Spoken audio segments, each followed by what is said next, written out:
আসসালামু আলাইকুম। সুপ্রিয় দর্শক, কি ভাবছেন এটি কোনো নদী কিংবা কোনো বড় জলাশয়?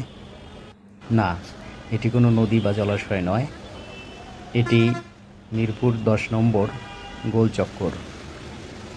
সামান্য বৃষ্টিতেই এরকম পানির নিচে নিমজ্জিত 10 নম্বর গোলচক্কর জলাবদ্ধতা সৃষ্টিতে চরম জনদুর্ভোগ সৃষ্টি হয়েছে, কিন্তু মানুষের চলাচল থেমে নেই।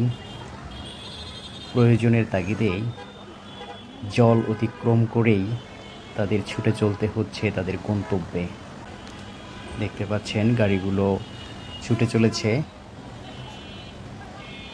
পানি ভেদ করেই।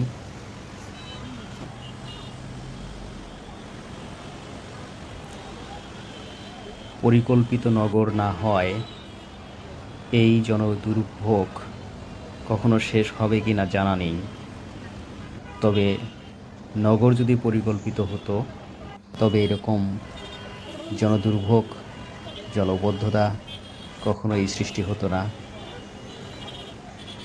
প্রত্যাশা করছি অদূর ভবিষ্যতে এই জনদুর্ভোগ চেষ্টা করবে নগর কর্তৃপক্ষ। ধন্যবাদ।